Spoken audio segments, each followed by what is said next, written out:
moom la Pape Cheikh di way naan sàq mi nga leen di dundalee ñi ngi ñaan yàlla mu nekk daay da ngay yore nit yor ko ci sa ñàqu bopp di ko jox muy lekk di ko jox muy naan di ko pousser pour mu am dara moom mi ngi ñaan yàlla nga ñàkk.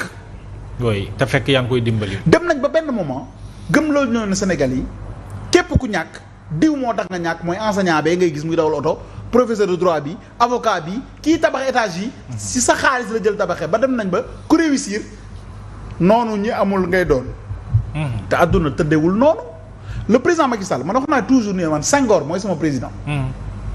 ci wàllu xam-xam. wàllu jikko bu rafet.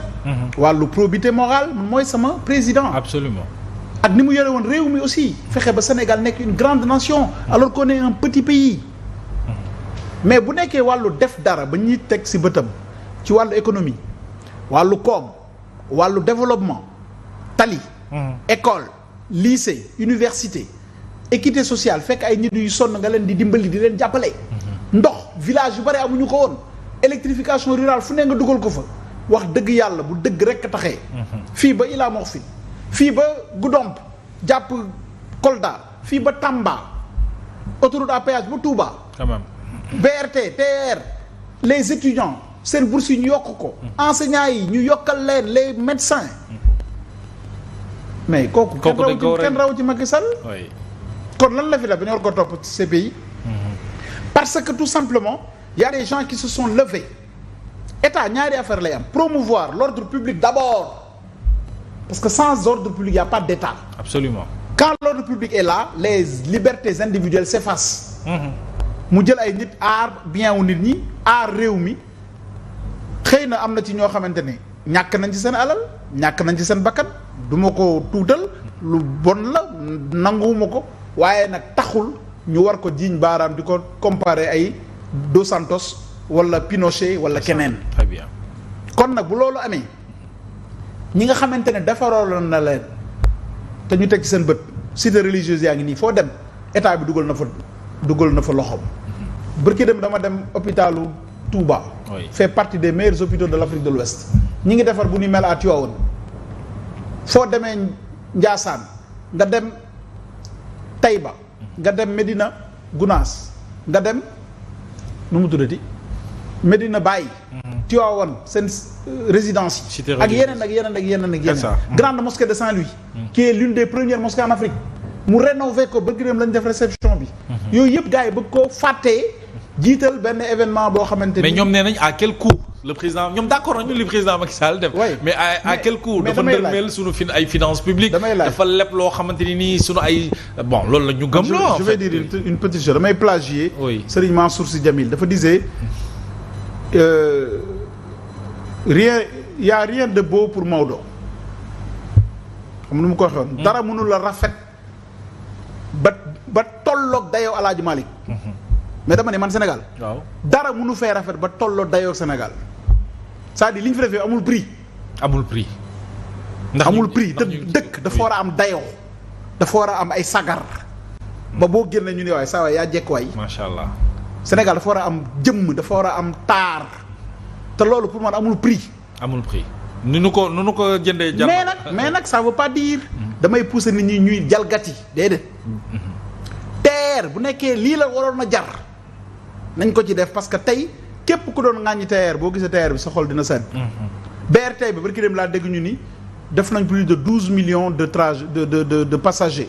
en moins d'1 an. oui loolu lu am solo la. Université Thiès lay jàngale gis naa la ñuy def ci wàllu amphi di ko yokk pour man loolu amul prix. étudiants yi mën a jàngi ku am bac ñu mën la orienter parce que am na fu leen di recevoir. hôpitaux yi ñu taxaw ci. dund gi ñu wàññi ko ci wàllu yokk prix. ñu wàññi ko. carburant bi nit ñaa ngi jàmbat foo toll. le litre d'essence à 1000 francs. presque 990. loolu soo bëggee def plein bëgg weeru ne nga dem Ndar wala semaine bu ne nga dem Louga ga ma dëkk. dafay metti day compliqué. ak ñeneen. donc loolu laa bëgg ñu insister ci. c'est important les bourses familiales. yi fi Macky Sall instauré woon. te sous l'égide de Boun Abdallah Dionne parce qu'on était là. da daan soulager beaucoup de population rurale. tey jii loolu ñuy xeeb ñun man ak yow peut-être. 25000 du dara. am nañu koy ak bari lu mu daan dimbalee ñooñu. c'est bañ clair leen ko arrêté la ñu sonn. c'est ça. les chefs d'entreprise qui sont des champions. man gëm naa ni booy vérifier dara.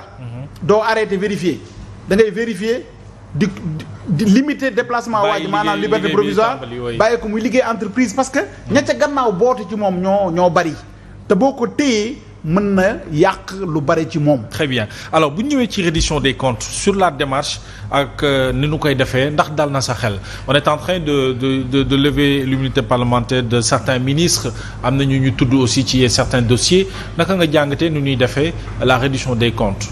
sur le principe je suis pour. man de moom dama naan wax sax ni su ma gérer du ma xaar ñu woo ma ne ma kaay woon ma noo gérer su ma paree may rek sama bilan ni la nii laa gérer. loolu moo tax sax booy def passation de service. da ngay joxe toujours un document à l'IEF moo nga xamante ne mooy inspecteur des finances bi. mu jël sa document bu demee càmbar ko. alors donc sur le principe je donne mon accord à 200%. Par contre la manière je dis non.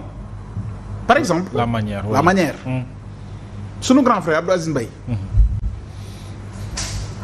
Makodou Fall pratiquement dañ leen a culpabiliser avant de les entendre. Tange notre ami pareil mais donc pour man nañu wax que ni dañ leen a woo pour ñu leeral li ñu leen dénkoon mais ñu ngi leen di tuumaal tuumaaluñu leen xool nañ loo xam ne gisuñu ñu leer na nga ñëw mais bu ñu ñëwee aussi saa yi am na ñoo xamante ni moomuñu garde à vue. c'est ça. joxoon nañ la 150 millions Abdou Aziz Mbaye. leeral nga 144 millions. andil ñu justificatif mu des 6 millions xaw ma 46 millions mu des 4. oui. demal wutal ñu justificatif ngeen di ko demal ba suba. loolu rek lañ soxla. mais dóor la garde à vue nga ne ngay kilifa. non du noonu. pour ce qui est des ministres képp koo xamante ni soupçonné nañ. nga jël loo moomul. ci sa gestion nañ lever sa immunité parlementaire bu nekkee ni député nga. bu nekkee dañoo député nga nekk fii nañu instruire nu mu tuddati la haute cour de justice. mu leeralal la parce que ñoom dañ ko war a sax bëgg. mon grand frère et ami seetal seen der par exemple. mon grand frère et ami Ismaïla Madior. boolewuñ ko ci gestion Covid bi mais am na luñ ko. tuumaal ba di ko moom le connaissant. ñi ngi ko diaboliser nii te Ismaïla fait partie des universitaires qui font la fierté de l'Afrique. pourquoi parce que politiquement rek ñu bëgg ko diaboliser fii. toute personne Serigne Cheikh Tidiane Sy daan wax ni quand tu me dis que politiquement tu es neutre je te dis tu es contre qui boo fi taxawee naa man politique ma damaa neutre. danaan la kan nga àndalul. c'est ça. mais neutralité politique amul. su ko defee bu la neexee. ni man Ousmane Sonko mooy sama leader moom laa àndal mais ça veut pas dire que moom nga àndal rek que waroo wax ci réew mi que da ngaa jub wala da ngaa dëng ki ànd ak Macky Sall ñu ni non comme Macky Sall la àndal jubul ku ànd ak Sonko moo jub fu ñu teg loolu. fii dafa am ñoo xamante ne dañu maandu. du ñu jël alal bu ñu leen joxul. te Senghor lañu àndaloon ñii ànd ak Abdou Diouf ñii ànd ak Abdoulaye Wade ñii ànd ak Masmoud Diop te ñoo bokk benn jikko ñu jub lañ. nañ nangu loolu. c'est important su ko defee ministre yooyu nag nga xamante ne dañ leen a tuumal nañu nangu ñëw taxaw. leeral te Ismaïla mi nga xamante ni moom laa gën a miin gën leen a xam gën koo xam. man je le connais comme étant un bon juriste un juriste très fin ku am xam-xam. bind constitution yu bari ñu ko solliciter de partout. bien sûr mu war a nekk la fierté de ce pays. mais c'est pas parce que xëy na suba. président de la République def ko ministre garde des Sceaux. ministre conseiller. ñu ni dafa bon. non. ba pare ni ma ko xamee man ku jub laa ko xamee ku woyofal àddinaam ça dafa humble. nekkul ci république bling bling. le ministre non dara faxul ba tam. il a une vision très cartésienne de la vie. parce que grand fii. dara yàggul. ndenkaane rek fi nekk te ñu bare nag dañuy sóoru yàlla muy dégg ñuy wax ma ni kii de mi ngi sóoru yàlla te yàlla mbër la moo xamante ni soxlawul cumbukaay soxlawul bu xaaba du tuuroo safara du takk téere te ku ko song daanu alors te ku mu song nga daanu. kon ku koy song nag war ngaa defar say gàjj bu baax. c'est important alors dañuy waxtaanee li ñu dese bariwul ci sunu ay ressources naturelles dañu dégg le premier ministre wax ne aujourd'hui le Sénégal risque de se retrouver avec 13% muy téeméer bu jël fukki ak ñett yi ci sunu ay revenus pétroliers yi nga xam ne ñu ngi doon xaar bari li bu génnee Sénégal nag ay li yéen mën cee jafandiku bu baax a baax léppam yomb ci wàllu courant ak li ni mel est-ce que li ni mel tiitalul waruñu tiital ñu Sénégalais yi. non ay revenus yu toll ci 13%. non tiitalu ma parce que. xam nga dafa am benn man loolu dama ko lijjanti woon bu yàgg. le truc du pétrole là. parce que fekkoon ma nekk à la primature avec Boun Abdallah.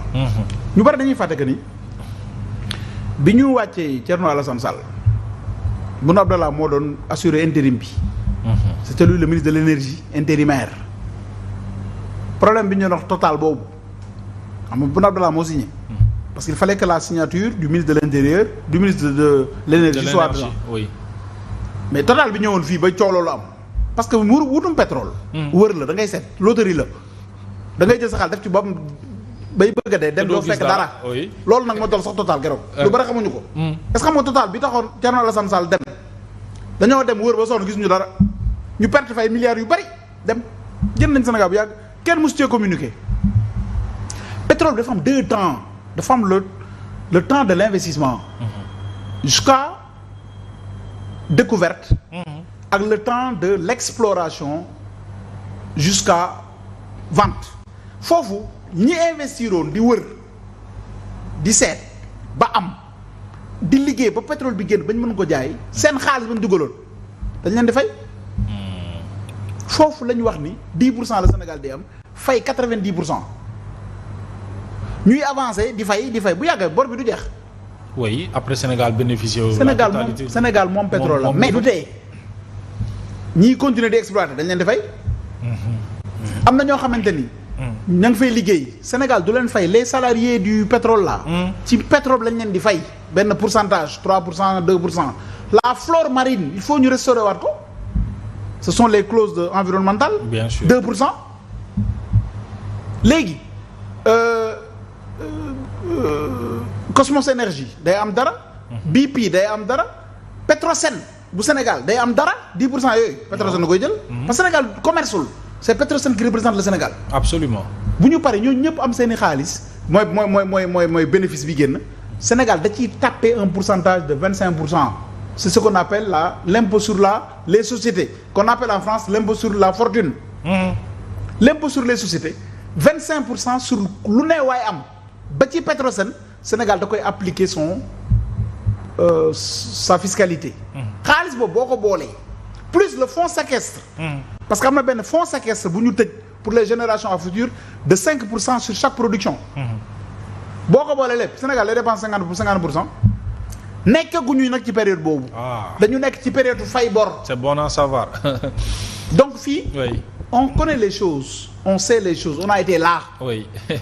dem nañu xool les contrats nu ñu ko bindee. contrat bi nga xamante ni c'est les contrats d'investissement. Sénégal day toog di seetaan man wutuma pétrole aw ma xaalis wut pétrole. mais cours pétrole na ànd ak man kan ngay àndal Petrosen. oui. boo paree ba gis. ñaata léegi gis nga pétrole bi ñoo ko moom nag léegi. suñu pétrole la nga ni d'accord ñaata nga ci dugal. oui. nga ni dugal naa ci 240 milliards. bon ok léegi nu ñu la koy fayee. nga ne man daal da ngeen may fay ñun la waa d'accord léegi exploité la. boo exploité ñu fay la. buñ ci amee 100 jëlal 90 yi ñu téye 10. c'est ça. ba keroog suñuy bor di mat. bu suñu bor matee nag ñu moom suñu xaalis. bu ñu bor voilà. loolu léegi nag comme Sénégal amul ay experts yu mën a continuer. ñooñu di liggéey dañ leen di fay. ñoo fay bu ñu leen fayee am seen bénéfice. Sénégal tapé ci bénéfice yi par le code général des impôts. c'est important loolu leer na. loolu donc 13% yi. c'est pas peu man tiitalu ma parce que je sais que bu ñu liggéeyee dans quelques années d'ailleurs looloo taxoon sax ñu ni.